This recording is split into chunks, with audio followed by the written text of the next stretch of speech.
바나바 프로그램이란 새 가족이 처음 교회에 등록 신청을 했을 경우 그 성도가 우리 교회에 적응이 될 때까지, 정착할 때까지 친구가 되어주는 것입니다. 처음 교회에 나가서 등록 혹은 등록 신청을 해보신 경험이 있으십니까? 우리 교회 성도님들은 수십 년째 우리 교회에서 신앙하고 있기 때문에 처음 교회에 등록했던 때가 아주 오래전에 있었던 한 사건처럼 아련하게 느껴지실 것입니다. 그런데 저는 교역자이다 보니까 그런 경험을 해보았습니다. 5년 전에 낯선 교회에 나가게 되었습니다. 교역자들은 A 교회에서 사역을 하다가 사임을 하고 B 교회로 부임을 하게 됩니다.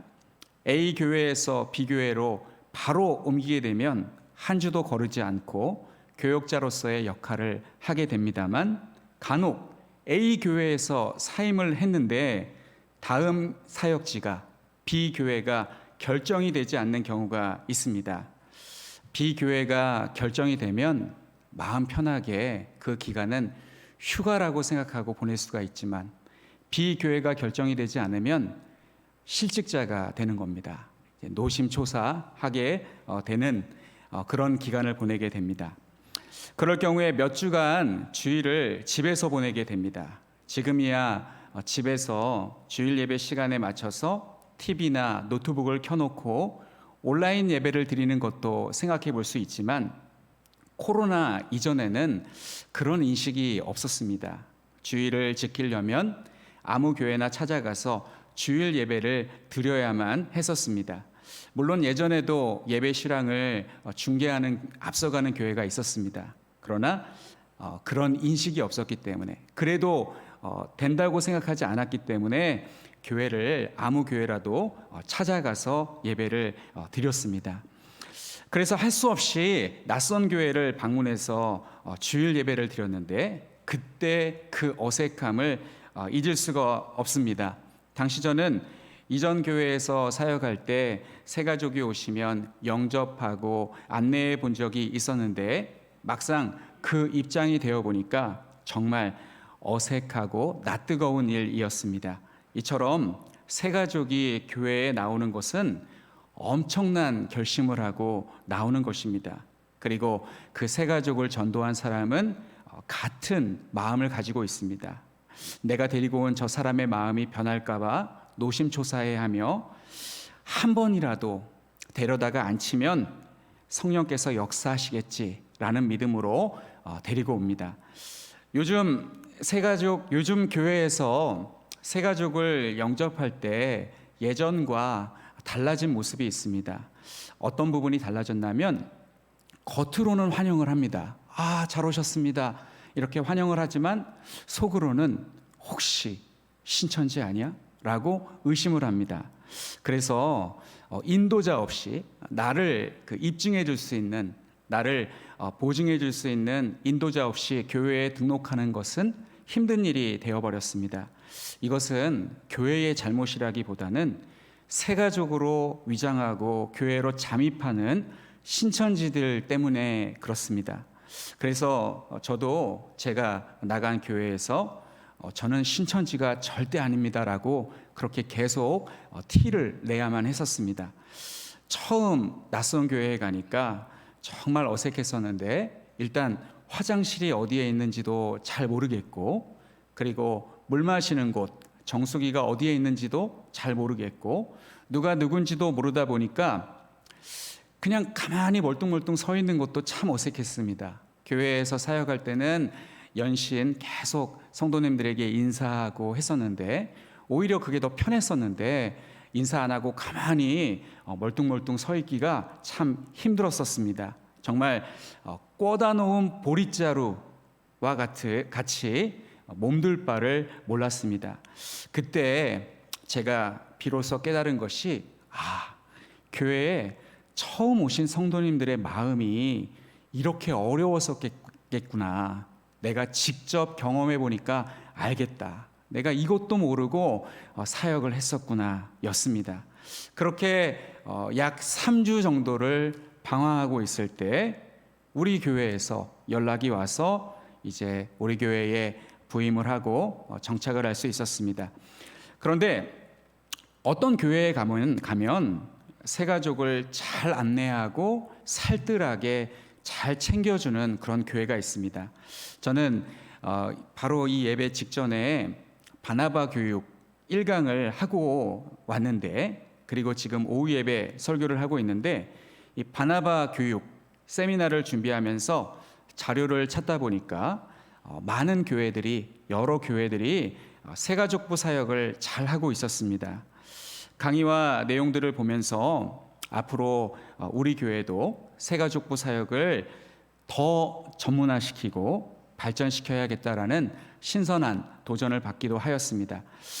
그렇다고 해서 우리 교회가 새가족부 사역을 못하는 것은 절대 아닙니다. 우리 교회 새가족부는 정말 맡은 일을 잘 감당하고 있습니다. 물론 미흡한 부분도 있고 더 보완해야 될 부분도 있습니다만 지금까지 아주 훌륭하게 잘 섬겨주고 있습니다. 그래서 소망이 있습니다. 새가족부 사역은 처음 교회를 방문한 새신자에게 관심을 갖되 지나친 관심을 갖지 않고 편하게 대해 주어야 하고 어떤 돌발적인 상황에서도 잘 대처해 나가야 하기 때문에 쉽지 않은 사역입니다. 정말 지혜가 필요하고 센스가 필요한 사역입니다. 우리 교회 새가족부는 계속해서 인재를 발굴하고 팀원으로 모집해야 하는데, 그 이유는 당장 지금 일손이 부족해서가 아니라 앞으로 교회당을 새로 건축하고 이 지역에 새로 입주하는 새신자를 효과적으로 영접하기 위해서입니다. 숙달된 새가족부가 있는 교회는 새신자 정착률이 높기 때문에 부흥할 수밖에 없습니다. 교회는 부흥해야 합니다. 제가 바나바 교육 때도 설명을 드렸지만 교회는 정체돼서는 안 되고 계속 부흥하고 성장해야 됩니다. 그래야 교회에서 더 많은 하나님의 일을, 선교를, 여러 가지 지역사회를 위한 일들을 해나갈 수가 있습니다. 따라서 새가족부는 교회의 중요한 부서 중에 하나입니다. 우리 교회 새가족부는, 제가 이제 새가족부 담당 목사다 보니까 자꾸 새가족부 이야기를 하게 되는데 성도님들도 알고 계셔야 됩니다. 왜냐하면 모든 성도는 다 새가족부이기 때문에 그렇습니다. 새가족을 영접하고 환영하는 일은 저 사람들 몫이야, 나는 내 길을 가련다, 그렇게 하시면 안 되고 나도 열린 마음으로 새가족들이 오면 자리도 양보하고 또 모르는 것이 있으면 알려주고 친절하게 그렇게 응대해 주어야 합니다. 우리 교회 새가족부는 새신자 팀과 더불어 바나바 팀이 있습니다. 이것을 도식화하자면 새신자 팀 플러스 바나바 팀, 그러면 새가족부가 됩니다. 새신자 팀은 새로 오신 성도님을 잘 안내하는 분이라면, 바나바 팀은 등록 신청을 하신 분들이 교회에 잘 정착할 수 있도록 친구가 되어주시는 분들입니다.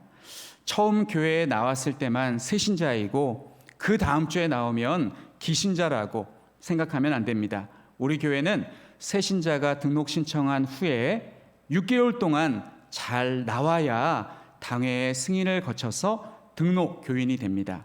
그리고 6개월이 지나서 새신자가 등록 교인이 되면 구역을 배정해 줍니다. 그러면 구역장과 권차를 비롯한 구역 식구들이 구역 모임을 통해서 환영식도 하고 우리 교회에 잘 정착하고 적응할 수 있도록 계속 관심을 가져주어야 합니다. 새가족부는 새신자가 우리 교회에 뿌리를 내릴 수 있도록 하는 일 외에도 많은 일을 하고 있습니다. 교회에 행사가 있을 때 안내하는 역할도 하고, 코로나로 인해서 출입자 명부를 작성해야 될 때 그 일을 해주기도 하고, 발열 체크, 손 소독하는 일을 맡아주기도 했었습니다. 그리고 특송이 필요할 때는 또 특송을 하기도 하고, 절기 때마다 성도님들에게 선물을 드리는데 그 선물을 포장하는 일을 도맡아 해주기도 했었습니다. 이렇게 여러 방면에서 많은 수고를 하고 있습니다. 그러나 새가족부의 가장 큰 역할은 뭐니 해도 그 이름이 보여주듯이 처음 교회에 나오신 분을 잘 안내하고 잘 정착할 수 있도록 돕는 역할입니다. 자, 그렇다면 바나바 팀이 하는 일은 무엇일까요? 바나바 팀은 새신자와 우리 성도를 1대1로 매칭시켜 주는 사역을 하고 있습니다. 같은 성별에, 같은 연령대에, 같은 시대를 살아온, 즉 공통 분모를 가지고 있는 성도에게, 새로 들어온 신자에게, 새신자에게 친구가 되어달라고 부탁하는 사역입니다. 저는 바나바에 대한 설교를 준비하면서 바나바를 생각하면서 묵상하는 시간을 가졌습니다. 왜 새신자의 친구가 되어주는 사람을 바나바라고 했을까? 왜 바나바라고 했을까? 바나바가 그렇게 만만한가? 왜 바나바라고 했을까? 바나바는 사도인데, 굉장히 훌륭한 사람인데 왜 그랬을까? 도움이라는 말도 있고, 후견인이라는 말도 있고, 마니또라는 말도 있고, 멘토라는 말도 있는데, 이렇게 여러 이름들이 많은데 왜 굳이 바나바라고 했을까? 성경적인 이름을 찾다 보니까 바나바라고 한 것일까? 이 교회에서 자주 쓰는 용어 중에 의미가 분명하지 않은데 그냥 예전에 사용하다가 정착이 된 그런 용어들이 많이 있습니다. 이런 용어에 대해서는 묻지도 않고 따지지도 않고 그냥 사용합니다. 그 중에 이 중보기도라는 말이 있는데, 어떤 사람은 중보기도는 예수님만 하실 수 있는 기도라고 하면서 우리가 남을 위해서 기도하는 기도는 대신 기도라고 정정해야 한다고 주장하시는 분이 있습니다. 물론 일리 있는 말입니다. 또 어떤 분은 우리가 하나님께 기도할 때 압존법을 사용해야 한다고 하면서 하나님 앞에서 사람을 높여서는 안 된다고 주장하기도 합니다. 예를 들면 제가 우리 교회 원로 목사님을 위해서 기도할 때 원로 목사님보다 하나님이 더 높으시죠. 그래서 원로 목사님을 하나님 앞에서 높이지 않는 압존법을 사용해서 기도한다고 생각해 보십시오. 제가 우리 원로 목사님을 임독순 목사가 건강하게 해주시고 이렇게 공중기도를 했다고 생각을 해보십시오. 그러면 참 난감한 상황이 벌어집니다. 많은 분들이 저 젊은 친구 상당히 건방지고 오만하구만, 이렇게 생각하실 수도 있는 문제가 발생할 수 있습니다. 자, 이런 여러 교회 안에서 해결되지 않은 이런 여러 문제들이 있습니다. 그런데 저는 이런 문제를 가지고 갑론을박할 시간에 누구를 위해서 중보기도든 대신기도든 기도하는데 힘을 쏟는 게 낫고, 그리고 어른을 위해서 기도할 때 님을 붙이는 문제를 가지고 논쟁할 그 시간에 차라리 기도하는 게 더 낫다고 생각합니다. 제 생각에 하나님이 압존법에 대해서 모르실까요? 하나님은 우리 인간의 모든 생각과 또 모든 배운 것을 다 알기 때문에 한국에서 사용하고 있는 이 특이한 존칭법인 압존법에 대해서 당연히 아실 거라고 생각합니다. 그러나 하나님은 우리가 그것을 지키지 않고 기도하더라도 크게 개의치 않으실 것 같습니다. 하나님께서 보실 때, 영원을 살아가시는 하나님께서 보실 때 90살 먹은 노인네나 30살 먹은 젊은이나 다 똑같이 보이지 않으실까요? 하나님께서 보실 때 90살 먹은 노인, 30살 먹은 젊은이, 3살 먹은 어린아이 다 거기서 거기 도토리 키재기처럼 보일 것 같습니다. 자, 이런 의미에서 왜 바나바일까? 왜 바나바라고 부를까? 왜 새신자의 새 친구가 되어주는 이 사역을 바나바 사역이라고 할까? 이 바나바를 대체할 용어는 없는 것일까? 아무리 생각해봐도 바나바를 대신할 명칭은 없는 것 같습니다. 바나바라는 이름은 참 부르기도 쉽고 친숙하여 누구에게나 거부감을 주지 않는 호칭입니다. 이 바와 바 사이에 나가 있는 이 독특한 이 이름은 우리 어린이들에게도 아주 친숙한 이름입니다. 새신자가 교회에 새로 나오기 시작할 경우 친구를 만들어주는 것은 매우 중요합니다. 이 친구를 바나바라고 하는데, 오늘 본문 말씀이 그 이유를 잘 드러내주고 있습니다. 우리가 존경하는 신앙 인물 중에 대표적인 사람은 사도 바울입니다. 사도 바울은 정말 신약 성경에서 가장 위대한 신앙 인물이라고 해도 과언이 아닐 만큼 교회사에 큰 족적을 남겼습니다. 저는 예수님께서 제자들에게 늘 나중된 자가 먼저 되고 먼저 된 자가 나중된다라고 하셨는데, 그 나중된 자가 바로 사도 바울이라고 생각합니다. 사도 바울은 예수님의 12제자가 아니었습니다. 뒤늦게 예수님을 믿고 사도가 되었습니다. 그러나 예수님의 12제자를 능가할 만큼 많은 사역을 감당하고 순교한 사도였습니다. 사도 바울이 이렇게 하나님과 교회를 섬길 수 있었던 것은 누구 때문이었느냐? 바로 바나바 덕분이었습니다. 교회는 절대로 혼자 자수성가할 수 있는 곳이 아닙니다. 많은 사람들의 헌신과 수고로 세워지는 곳이 교회입니다. 바나바는 사도 바울이 교회를 위해 헌신과 수고를 할 수 있도록 그의 친구가 되어 주었습니다. 뿐만 아니라 바나바는 언제나 사도 바울의 최고의 지지자가 되어 주었습니다. 저는 오늘 성경에 기록된 바나바와 관련된 말씀을 찾아보고 우리도 바나바처럼 살자고 권면하고자 합니다. 첫 번째는, 바나바는 어떤 사람이었을까요?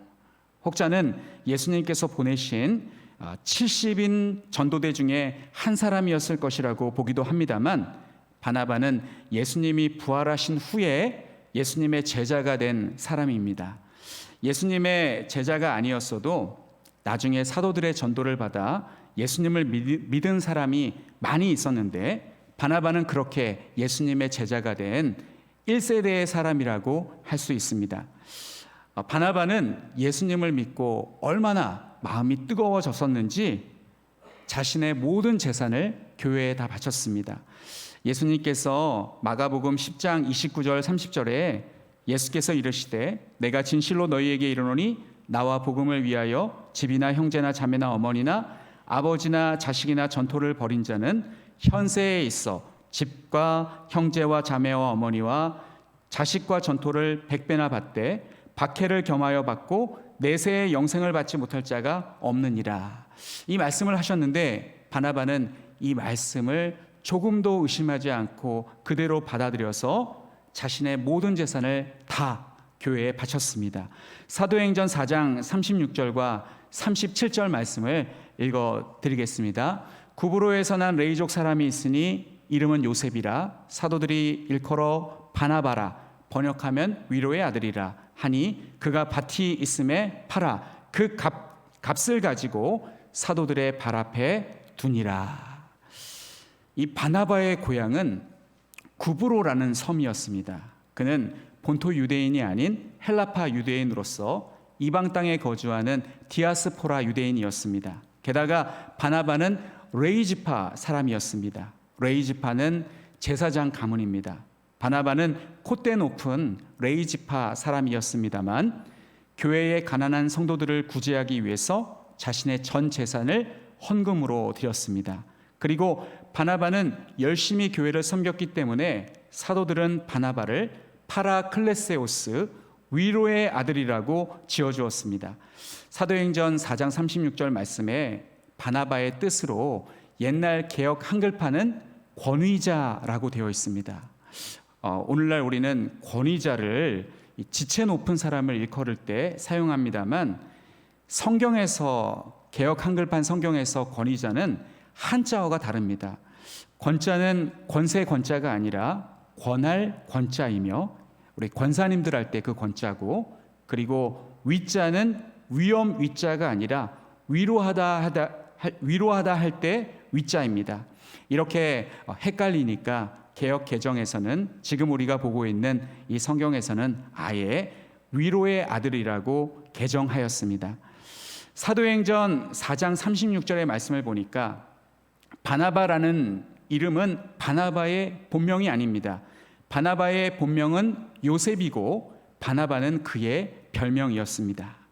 자, 두 번째, 바나바에 대한 성경의 기록들 두 번째는 초대교회 사도들과 성도들은 왜 요셉을 바나바라고 불렀을까입니다. 첫째, 그는 다른 사람을 세워주는 사람이었습니다. 사도행전 7장을 보시면 처음으로 사울이라는 청년이 성경에 등장을 합니다. 스데반을 돌로 쳐 죽였을 때 사울은 그 현장에 있었습니다. 사울은 스데반의 죽임당함을 보고서 슬퍼하거나 죄의식을 느끼거나 비통해하지 않고 잘된 일이라고 생각하였습니다. 그는 유대교의 강력반 형사와 같은 사람이었습니다. 이어지는 말씀을 보면 사울의 수식어는 항상 잔인한 단어입니다. 8장 3절에 잔멸할세, 9장 1절에 위협과 살기가 등등하여, 9장 13절에 적지 않은 해를 끼친 사람, 9장 14절에 결박할 고난을 받은 자. 위의 말씀을 종합해 보면 사울은 제자들에게 그야말로 공포의 대상이었습니다. 제가 만약 당시에 살았다면 사울을 만약에 만나면 도망을 쳤을 것 같습니다. 도망치다가 신발이 벗겨져도 그 신발을 주스러 돌아가지 않았을 것 같습니다. 그런데 이 사울이 어느 날 갑자기 회심하는 놀라운 사건이 일어납니다. 다메섹 길가에서 부활하신 예수님을 만난 것입니다. 엄밀히 말하자면 사울이 만났다기보다 예수님께서 그를 찾아와 만나 주셨습니다. 이 사건 이후로 사울은 완전히 딴 사람이 되었습니다. 유대교의 강력반 형사가, 행동대장이 예수님의 제자가 되어 복음을 전하니 다메섹에 사는 유대인들이 당혹하게 되었습니다. 게다가 말로는 사도 바울을 당할 사람이 없었습니다. 바울을 말로 못 당하는 것은 바울이 말을 잘하기 때문이 아니라 그는 성경을 보면 말이 졸라였다라고 기록하고 있습니다. 그는 아볼로보다 말을 언변이 뛰어나지 못했습니다. 바울이 이렇게 부활하신 예수님을 강력하게 증거할 수 있었던 것은 그가 직접 예수님을 보았기 때문이었습니다. 게다가 그는 굉장히 실력 있는 사람이었습니다. 가말리엘 문화에서 공부하였고, 그는 랍비였고, 그는 구약 성경을 통달했고, 헬라 철학과 많은 학문을 두루 갖춘 지식인이었습니다. 그는 성경이 예언한 메시아가 오시리라고 믿고 있었는데 예수님을 만난 후에 그 마지막 퍼즐이 맞춰지는 체험을 하여 이제는 아무도 그를 당해낼 수가 없었습니다. 바울은 예수님을 만나고 난 후에 예수는 그리스도라고 증거하였고, 이제 그의 증거는 구멍난 퍼즐이 아니라 모든 것이 맞춰진 퍼즐이었기 때문에 아무도 그의 말을 반박할 수가 없었습니다. 마치 중세 시대의 카톨릭 신학자들이 칼빈을 신학으로 이기지 못한 것과 마찬가지 상황이었을 것입니다.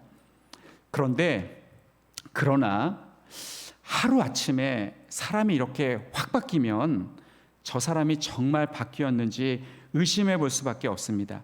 그 말씀이 26절에 나와 있습니다. 사울이 예루살렘에 가서 제자들을 사귀고자 하나 다 두려워하여 그가 제자됨을 믿지 아니하니. 사울이 예루살렘에 가서 제자들과 사귀어 보려고 했습니다. 그런데 아무도 그를 만나주지 않고 그를 피하였습니다. 사울이 회심했다는 소문을 들었지만 사도들은 사울을 두려워하였습니다. 이렇게 사람에게 한번 주입된 이미지는 쉽게 바뀌지 않습니다. 이것을 선입견이라고 하고 또 첫인상이라고도 합니다. 나중에 철이 들어서 과거의 못남이나 어리숙함을 버리게 되어도 한번 내리에 새겨진 그 사람에 대한 이미지는 잘 바뀌지가 않습니다. 그래서 사울이 회심하였다고 해도 사도들은 사울을 교회의 일원으로 받아들이기를 주저합니다. 이때 제자들에게 사울을 연결시켜준 사람이 바로 바나바입니다. 바나바는 27절 하반절에 보면 바나바는 이렇게 그를 소개하고 있습니다. 그가 길에서 어떻게 주를 보았는지와 주께서 그에게 말씀하신 일과 다메섹에서 그가 어떻게 예수의 이름으로 담대히 말하였는지를 전하니라. 사울이 얘기하도록 한 게 아닙니다. 네가 체험하고 경험한 거 한번 직접 얘기해봐 라고 한 게 아니라 바나바가 사울에게 들은 이야기를 사도들에게 변호사처럼 다 전달해 준 것입니다. 이렇게 사울이 이제는 완전히 변해서 새 사람이 되었고 예수님의 제자, 예수님의 복음을 전하는 사도가 되었다라고 그렇게 소개해 주었습니다. 이처럼 바나바가 사울을 사도들에게 소개해 주는 결정적이고도 귀한 역할을 하였습니다. 그래서 우리도 이 바나바를 본받아서 새신자를 교회의 성도들에게 소개시켜주는 역할을 해야 하는 것입니다. 이것을 다른 말로 친구가 되어줄 뿐만 아니라 친구를 만들어주는 것입니다. 누군가 바나바가 되어서 새신자를 성도님들께 소개시켜준다면 우리 성도님들은 그 사람을 거부해서는 안 되고 나이가 많던 적던 간에 자기소개를 하고 새신자에게 친절하게 인사를 해 주어야 합니다. 새가족이 먼저 자기를 소개하고 아는 척을 하는 것은 어렵기 때문입니다. 초대교회 사도들과 성도들은 왜 요셉을 바나바라고 불렀을까? 두 번째 이유는 그는 좋은 성품을 가지고 있었기 때문입니다. 사도행전 11장 24절 말씀을 보겠습니다. 바나바는 착한 사람이요 성령과 믿음이 충만한 사람이라 이에 큰 무리가 주께 더하여지더라. 사도행전 11장 24절에서 바나바에 대해서 이렇게 소개합니다. 첫째, 그는 착한 사람이었다. 성경에서 착하다라고 할 때는 예수님께서 착하고 충성된 종이라고 말씀하셨듯이 충성된 사람을 가리킬 때 사용하는 말입니다. 사귀면 사귈수록 나에게 좋은 영향을 끼치는 사람을 착한 사람이라고 합니다. 전 착한 사람은 온순하고 또 부드러운 사람, 그 사람 거기에서 머무는 것이 아니라 의리가 있는 사람이라고 생각합니다. 달면 삼키고 쓰면 뱉는 기회적인 사람이 아니라 손해가 있더라도 내 편이 되어주고 나와 함께 하려고 하는 사람, 즉 나를 이용하는 사람이 아닌 사람, 의리가 있는 사람이 착한 사람이라고 생각합니다. 그리고 두 번째, 바나바에 대해서 이렇게 소개합니다. 성령과 믿음이 충만한 사람. 성령과 믿음이 충만한 사람은 신앙으로 살려고 부단하게 애를 쓰는 사람입니다. 이런 사람하고 친하게 지내면 나 역시 성령과 믿음이 충만한 사람이 될 것입니다. 교회에서 열심히 하려고 하는 사람, 참 덕이 있는 사람, 열심히 기도하려고 하고 교회의 집회에 열심히 참여하려고 하고 그렇게 교회를 사랑하는 그런 사람과 가까이 있으면 나도 그렇게 변화가 됩니다. 세 번째는 큰 무리를 주께 더하여 주는 사람. 사도들은 이방인 선교의 중심 센터인 안디옥 교회를 위해서 바나바를 보냈습니다. 안디옥 교회는 바나바로 인해서 더욱더 부흥이 되었습니다. 안디옥 교회가 확장되고 교세가 확장되자 바나바는 일을 같이 하기 위할 사람으로 사울을 찾기 위해서 다소로 갔습니다. 학자들은 사울이 다소에 머문 기간을 10년이라고 합니다. 바나바가 사울을 찾으러 가지 않았다면 바울은 계속 다소에서 자기 사역을 하고 있었을 것입니다. 그런데 지금 안디옥 교회의 상황이 급했습니다. 그래서 바나바는 사울을 찾으러 다소로 갔습니다. 여기 사도행전 11장 25절 말씀에 찾으러 갔다라는 이 말씀은 예수님께서 12살 때 예루살렘의 유월절을 지키기 위해서 올라갔다가 예수님이 성전에서 랍비들과 말씀을 나누고 있었습니다. 그런데 그 부모들은 요셉과 마리아는 예수님이 지금 랍비와 대화 중인지도 모르고 다른 자녀들을 데리고 또 가축들을 이끌고 집으로 가버렸습니다. 하루길을 가고 났다가 뒤늦게 예수님이 지금 없다라는 것을 알게 되었고 다시 찾으러 갑니다. 그때 찾으러 갔다라는 동사가 바나바가 사울을 찾으러 갔다라는 그 동사와 같습니다. 바나바는 사도 바울이 다소에 있다라는 것 한 가지만 알고 그가 어디에 살고 어느 곳에 있는지도 모르고 무작정 찾으러 갔습니다. 바나바는 그렇게 사울을 열심히 찾았습니다. 마치 제네바에서 종교개혁을 일으킨 파렐이 자기보다 어린 칼빈을 찾아가서 같이 종교개혁 운동을 하자고 간청했던 것과 같이 바나바는 사울을 찾으러 갔습니다. 바나바가 이렇게 열심히 사울을 찾으러 다닌 것은 사울이 안디옥 교회의 일꾼으로 적임자라는 것을 확신했기 때문입니다. 세 번째 바나바와 관련된 말씀이 성경 고린도후서 8장 18절과 19절 말씀에 나옵니다. 18절 19절 말씀을 제가 읽어드리겠습니다. 또 그와 함께 그 형제를 보내었으니 이 사람은 복음으로써 모든 교회에서 칭찬을 받는 자요 이뿐 아니라 그는 동일한 주의 영광과 우리의 원을 나타내기 위하여 여러 교회의 택함을 받아 우리가 맡은 은혜의 일로 우리와 동행하는 자라. 이 사람이 누굴까? 이 사람이 누군지는 분명하지 않습니다. 그런데 루터와 칼빈은 이 형제를 바나바라고 생각하고 있습니다. 바나바인 요셉은 이렇게 사도들로부터 인정받는 사람이었습니다. 그리고 그는 평생 본명보다 별명이 더 많이 불릴 만큼 위로와 격려로서 다른 사람을 세워주는 리더십을 가진 사도였습니다. 저는 오늘날 교회가 필요로 하는 사람은 바나바와 같은 사람이라고 생각합니다.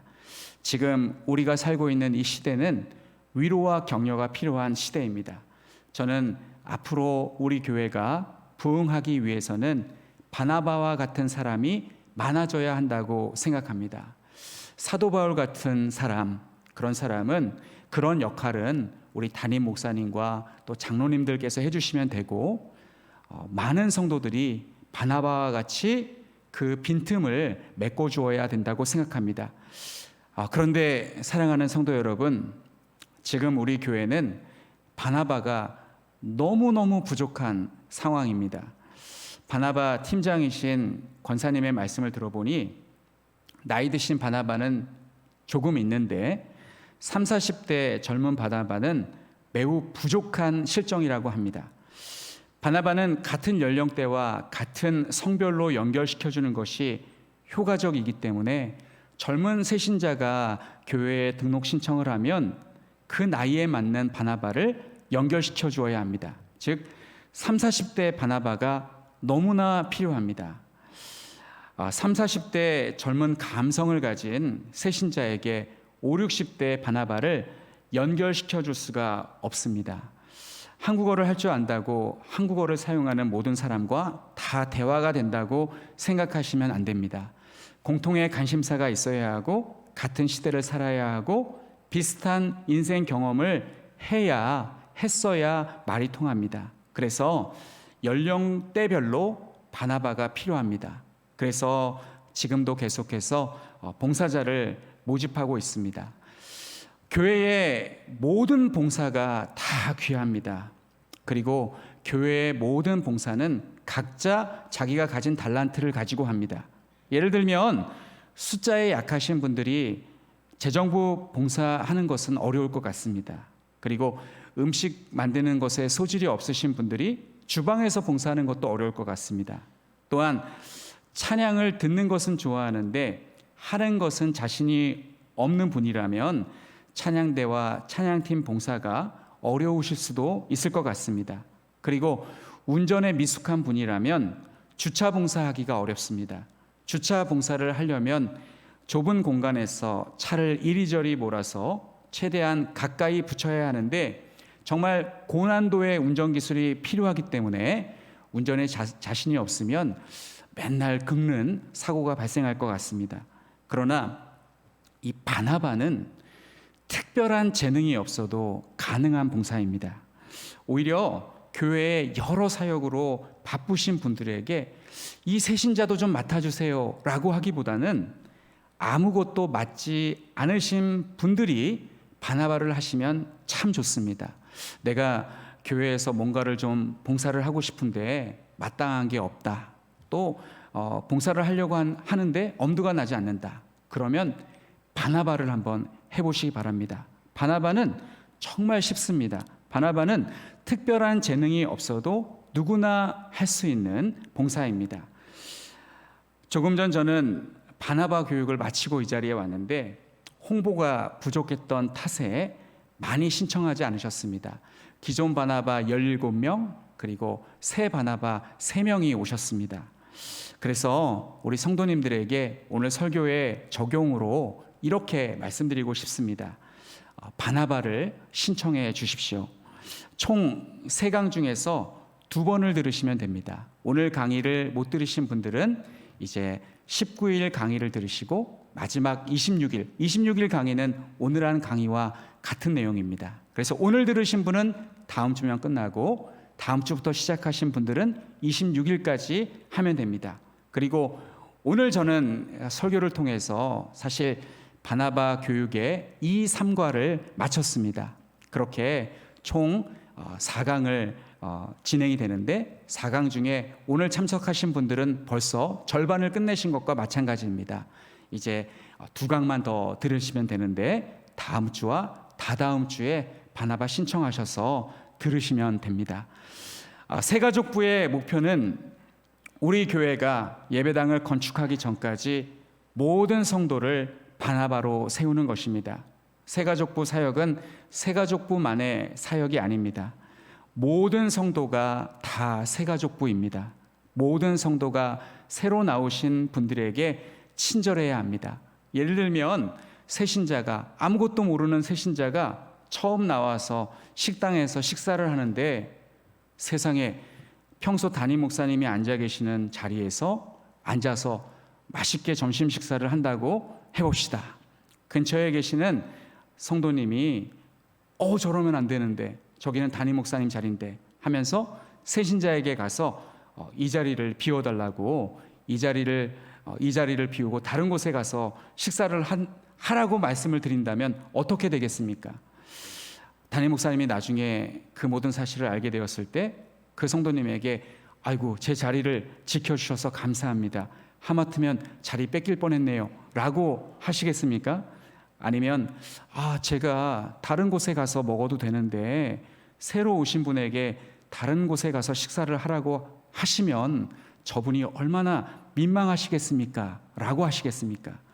다윗에게 자기가 사울을 죽였다고 자랑스럽게 말한 사람이 오히려 다윗에게 죽임을 당했습니다. 죽을 만큼 큰 죄는 아닌데 예를 들면 그렇다는 것입니다. 이렇게 똑같은 우를 우리가 범할 수가 있습니다. 이러한 경솔한 행동은 굳은 결심을 가지고 교회에 나온 새신자를 허탈하게 돌아가게 만드는 행동이지 않습니까? 그래서 우리 모두는 바나바 친구가 되어주는 거 아주 쉬운 일입니다만 조금 참고로 알아둘 내용이 있습니다. 이런 잘못된 이런 실수를 하지 않기 위해서 우리가 바나바에 대해서 배워야 합니다.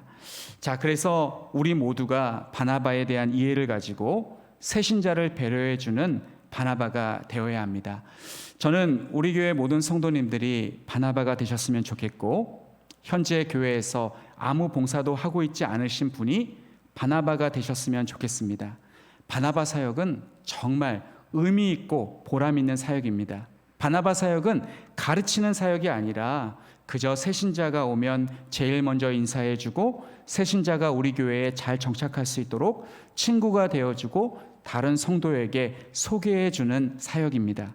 지식과 기술이 필요 없는, 성경에 대해서 많은 것을 알고 있지 않아도 되는, 마음만 있으면 누구나 할 수 있는 아주 쉽지만 매우 중요한 사역입니다. 이 사역에 모두 동참하셔서 주님으로부터 너도 위로의 아들, 즉 바나바다라는 칭찬을 받으시는 우리 모든 성도님들이 되시기를 간절히 축원합니다.